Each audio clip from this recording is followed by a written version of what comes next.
Ich habe ja in den letzten Wochen wieder mehr Videos zu Kings of War gemacht und dabei auch ein Doppelprojekt gestartet, eben wo ich mit denselben Figuren oder einigermaßen denselben Figuren sowohl für Kings of War, die Xykhali, als auch für Warhammer The Old World Kartei aufbauen werde, und dazu habe ich mir ja auch eine Box bestellt, die ich mir jetzt anschauen möchte, inwieweit die für beide Spielsysteme geeignet ist, denn ich habe da schon so den einen oder anderen Gedanken und mir ist hier schon was dabei aufgefallen. Viel Spaß dabei! Ja, also wie gesagt, es geht hier jetzt mal dann darum, dass wir uns gleich diese Box anschauen. Eben wie gesagt geht es darum, dass ich die Xykhali hier aufbauen möchte, zusammen mit eben Kartei für Warhammer The Old World. Und ich habe mir dazu eben hier die Warhammer The Old World Core Set Starterbox jetzt gekauft, die neu erschienen ist. Wir bekommen hier eben einmal die Kartei und dann einmal Chaos auf der anderen Seite, eben 2 Armeen, um anzufangen. Und Kartei ist eben auch das, was ich hier brauchen kann dann für den Doppelarmeeaufbau. Schauen wir uns mal die Rückseite an. Ganz kurz, soll jetzt kein Unboxing in der Hinsicht werden, aber man sieht hier schon, was man alles bekommt. Das ist eben eine ganze Menge an Figuren, um mal zu starten. Für eben beide Fraktionen, vor allem wenn man mal Kings of War auch anfangen möchte, vielleicht ganz interessant, auch an The Old World interessiert ist oder eben nur Kings of War, weil man hier eben schon 2 Armeen dann auch hätte, um Demospiele geben zu können. Und natürlich hier ist ja auch das Regelbuch drinnen, also auch alles dabei, um auch hier dann Demospiele machen zu können. Aber lass uns die Box jetzt mal öffnen. Schauen wir mal, ob ich die Box hier so aufmachen kann, ohne dass es zu Problemen führt. Ich habe mal ganz kurz reingeschaut in die Box, aber also wie man hier sieht, man hat auch alles, was man eigentlich braucht. Maßstäbe, um Entfernungen zu messen, die obligatorischen Schablonen, die wir natürlich für Kings of War nicht brauchen, aber die Maßstäbe sind schon ganz gut. Und dann eine ganze Menge an Figuren, die werden wir uns nicht anschauen, weil es gibt da ja auch mehr als genug Unboxings dafür. Ich werde die mal zur Seite räumen. Ich habe jetzt mal die Box zur Seite gestellt, um mal hier das anzuschauen, was uns hier noch betrifft in erster Linie, bevor wir dann noch ein bisschen drauf schauen. Eben für die Warhammer The Old World bzw. für das Zusammenbauthema haben wir hier auch eine schöne Anleitung dabei, und was für uns natürlich am wichtigsten ist für ein Doppelprojekt mit Warhammer The Old World ist hier natürlich das Regelbuch. Ansonsten haben wir hier noch Spielmatte drinnen und noch ein bisschen weiteres Material, eben auch hier so kurze Übersichtsreferenzsheets. Ist eigentlich ganz gut für das Spielsystem und anzufangen. Was auch noch drinnen ist, sind eben Würfel. Also als Box alles in allem, man bekommt alles, was man braucht, um Warhammer The Old World anzufangen, und eben für das Doppelprojekt auch mehr als genug an Figuren dabei. Wenn wir uns das Ganze jetzt ein bisschen auch im Vergleich anschauen, sieht man auch schon, das Buch ist wesentlich dicker, wesentlich umfangreicher. Also hier vielleicht auch als Überlegung, welche der beiden Spielsysteme ihr selbst vielleicht anfangen wollt. Vielleicht ein bisschen eine Übersicht dazu. Eben, wir haben uns das Buch für Kings of War, das Regelbuch, schon mal angeschaut. Da gibt es ein eigenes Video auf dem Kanal. Und da hat man ja auch gesehen, die Regeln selbst sind relativ übersichtlich. Man hat hier die gesamten Grundregeln für Kings of War am Anfang. Sind eigentlich gar nicht so viele Seiten. Dann gibt es noch die Advanced Rules für eben Szenarien und auch Timed Games, eben für Turniere vor allem, und Command Orders, wie das Ganze funktioniert, und Szenarien dann hinten noch dabei. Eine ganze Menge tatsächlich, und dann hier ein ganz großer Teil mit Armeelisten. Das heißt, wenn ihr eine dieser Listen hier spielen wollt, die hier aktuell sind, müsst ihr nicht mal eben irgendein anderes Erweiterungsbuch kaufen, von denen es ja aktuell 2 gibt, sondern ihr steigt hier ganz gut damit aus, und ihr habt natürlich auch die Companion-App, die kostenlos zur Verfügung ist, wo ihr auch Armeelisten bauen könnt. Also auch hier nichts anderes mehr nötig, und dann am Ende eben noch der Hintergrund. Im Vergleich dazu, Warhammer The Old World haben wir schon gesehen, das Buch ist wesentlich dicker, wesentlich umfangreicher.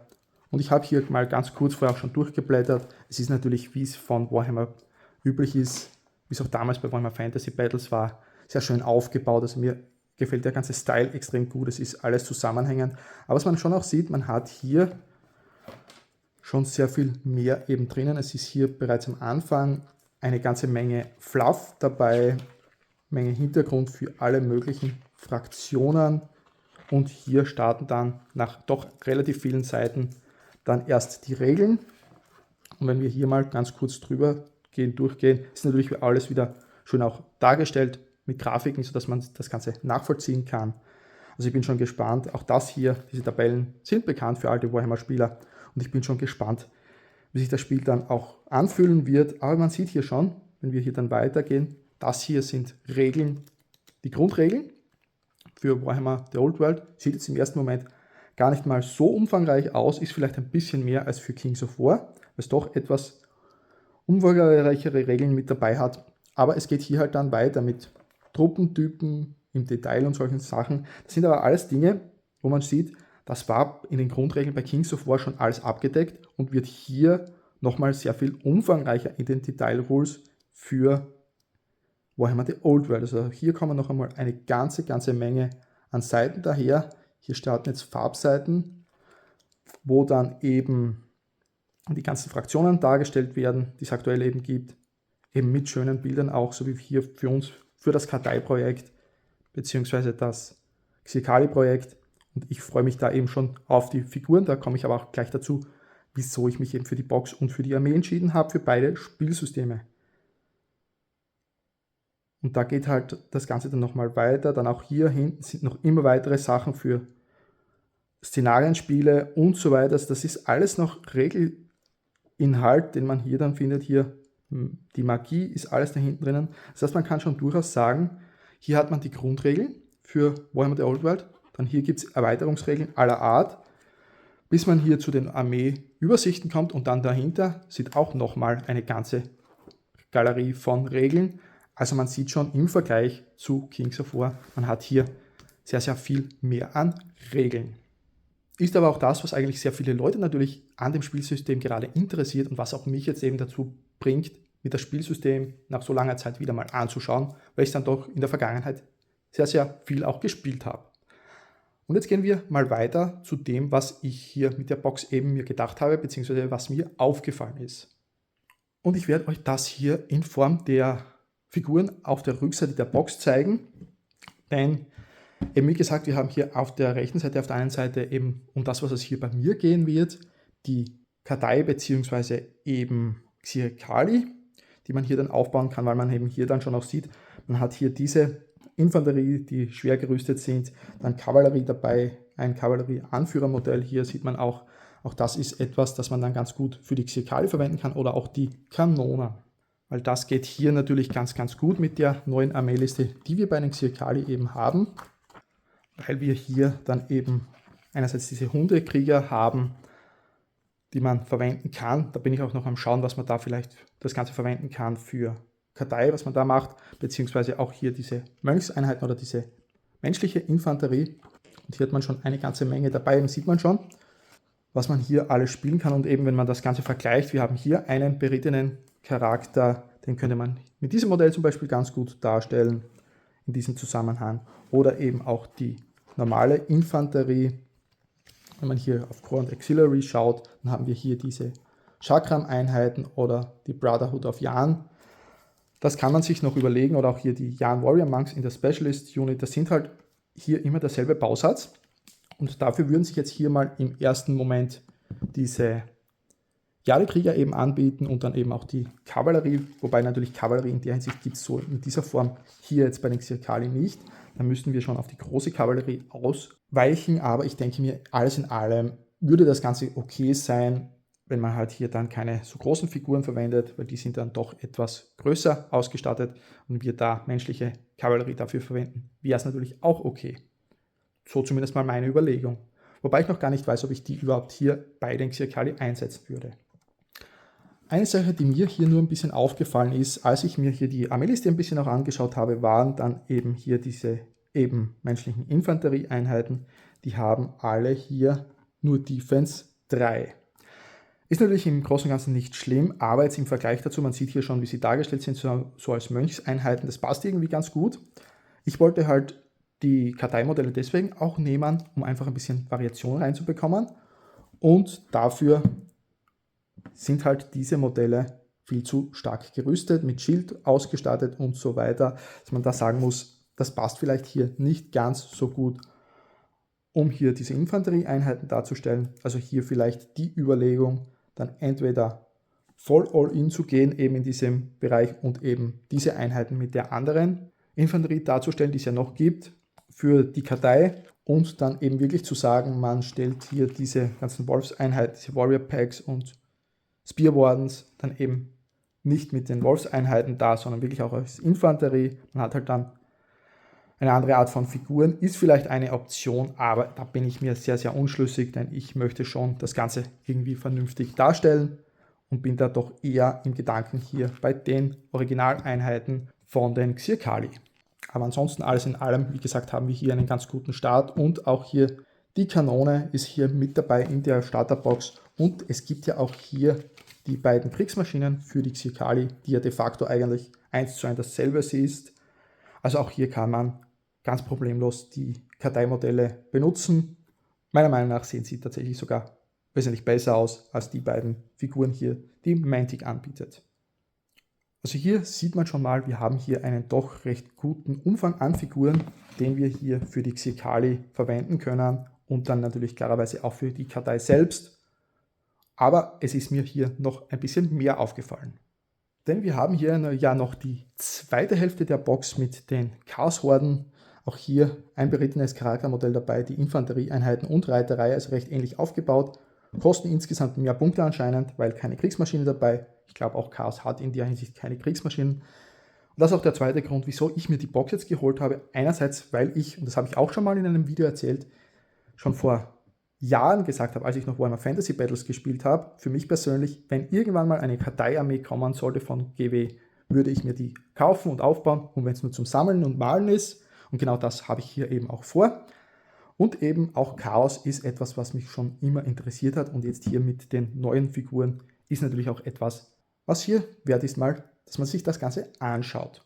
Das heißt eben, diese Chaos-Truppe hier wird natürlich für Warhammer The Old World in erster Linie mal dann auch in späterer Folge aufgebaut werden. Aber ich habe hier auch schon ein paar Ideen, was das Thema Kings of War betrifft, auch wenn es jetzt nicht die erste Priorität hat, denn mir sind auch hier ein paar Sachen aufgefallen und dazu finde ich es auch wieder gut, dass wir hier die Armeelisten zum großen Teil eben finden können im Regelbuch, weil wir uns das Ganze hier ein bisschen auch anschauen können. Die meisten sind hier nicht so interessant. Man könnte jetzt hier natürlich hergehen, was ich mir überlegt habe. Man könnte Forces of the Abyss machen und könnte zum Beispiel hergehen und diese Moloche vielleicht hier darstellen durch diese Kriegermodelle oder etwas Ähnliches. Ist vielleicht, auch wenn es hier wieder auf das gleiche rauskommt wie vorhin bei der Kavallerie, das sind halt wesentlich größere Figuren, aber halt hier schwer gerüstet. Ich weiß nicht, ob das Ganze hier so zusammenpasst oder nicht. Das wäre ein Gedanke gewesen von mir, den man hier machen könnte. Natürlich, Goblins sind keine Option. Kingdoms of Men ist de facto immer eine gewisse Option, weil es eben die generischen Menschen sind. Da kann man eigentlich alles damit darstellen. Das ist natürlich eine Option, vor allem weil es hier, wie man sieht, ja auch keine so große Auswahl an wirklichen Modellen gibt, die Mantic aktuell anbietet. Und da hätte man natürlich schon die Möglichkeit, das Ganze zu machen, dass man sagt, hier, es gibt hier zum Beispiel die Knights, Kavallerie, Defense 5, die kann man hier schon mit denen definitiv ganz gut darstellen.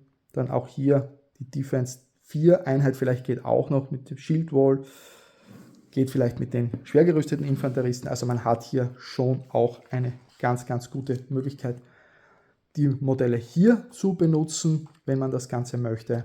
Aber was mir eben aufgefallen ist, weil das eben meine Hauptarmee bisher war und ist bei Kings of War, ist die Northern Alliance. Denn hier gibt es eine ganze Menge an Truppen, die man hier spielen kann, wo es auch Modelle gibt. Also ich habe hier auch fast ausschließlich, ich glaube tatsächlich komplett ausschließlich, eine Armee aus Mantic-Figuren. Mir gefallen die auch persönlich sehr, sehr gut. Aber es gibt hier dann eben auch die Möglichkeit, das Ganze ein bisschen anders darzustellen, denn es gibt hier auch noch die Varangur. Das ist so mehr oder weniger ein bisschen die Chaos-Variante davon gewesen. Die konnte man früher in der 3. Edition noch als eigene Liste spielen und mittlerweile kann man das nicht mehr. Stattdessen müsste man hier jetzt diesen Charakter mitnehmen und hat dann eben Zugriff auf diese Varangur-Einheiten. Denn man hat hier zum Beispiel, wenn man sich das Ganze anschaut, die Fallen. Die haben auch keine Figuren jetzt offiziell von Mantic, wie man hier sieht, da ist nichts abgebildet. Und können auch nur 0-mal mitgenommen werden. Das heißt, weil hier wird eben dargestellt in Klammern mit der 0, dass man diese in der normalen Armeeliste der Northern Alliance gar nicht verwenden kann. Erst wenn man dann hier dieses Charaktermodell mitnimmt, dann hat man hier eine Regel, die sagt, Units with the Varangur trait in this battalion have a 2 limitation. You cannot take any other unique hero unit in this army. Das bedeutet für uns, wir könnten hier das Ganze für Varangur eben verwenden, da ich ohnehin schon Northern Alliance habe, könnte ich hier meine Armee ein bisschen in diese Richtung dann erweitern und auch mal Varangur spielen, weil ich dann eben so ein Charaktermodell oder das Charaktermodell hier mitnehmen kann und dadurch bekommen die hier Verfügbarkeit 2 statt 0 und hier diese Fallen, wenn man uns das Ganze anschaut, ist eben eine Large Infanterie. Okay, das kann man vielleicht noch darstellen vernünftig. Defense 5 passt hier ganz gut. Das heißt, hier könnte man zum Beispiel schon die Infanteriemodelle hier verwenden, um das Ganze darzustellen. Dann gibt es eben auch noch hier eben für das Charaktermodell auf dem Reiztier auch noch die Möglichkeit, wenn wir uns hier bei den Champions umschauen und bei den Warlords hier den Lord on Frostfang zu spielen. Auch das, da habe ich natürlich das Originalmodell, auch das würde sich hier durchaus anbieten als Zweitmodell. Also auch das eine Option, wo man dieses Modell verwenden könnte. Und es gibt hier dann auch noch die Halfguard Thunderers. Das ist eben eine Kavallerieeinheit, auch mit Defense 5 plus. Also auch hier sieht man schon, das passt ganz genau, weil es auch hier keine Figuren gibt. Diese Kavallerieeinheit aus der Box hier dann eben darzustellen. Also auch hier habe ich dann schon de facto eine kleine Varangur-Armee von wahrscheinlich 600, 700 Punkten zusammen, wenn ich das Ganze dann aufbaue. Also auch hier alles, was man braucht. Und daher finde ich diese Box dann insgesamt betrachtet für mich in meiner aktuellen Situation so gut, weil ich hier einerseits mein Karteiprojekt starten kann, zusammen mit den Xiakali und später habe ich hier aber auch noch die zweite Hälfte, um mir gegebenenfalls meine Northern Alliance auf Varangur zu erweitern. Was sind so eure Überlegungen jetzt zu der Box und auch zu den beiden Spielsystemen? Was spielt ihr? Habt ihr euch im Falle von Warhammer The Old World die Box hier auch selbst gekauft? Egal, ob ihr eine der Armeen bereits spielt oder eine neue Armee anfangt oder auch jetzt komplett, so wie ich hier, nur in Warhammer The Old World einsteigt. Oder habt ihr auch schon überlegt, euch die Box eben für Kings of War zu besorgen, um sie dann eben dementsprechend auf eine ähnliche Weise zu verwenden, wie ich das machen werde, oder vielleicht auch eine ganz neue Idee, die mir hier noch gar nicht aufgefallen ist. Schreibt das gerne auch in die Kommentare und ich denke mir, in der nächsten Zeit, wenn es hier ein bisschen dann auch kühler geworden ist, werden wir uns mal damit auseinandersetzen, hier die erste Armee Xiakali aka Kadai in Angriff zu nehmen.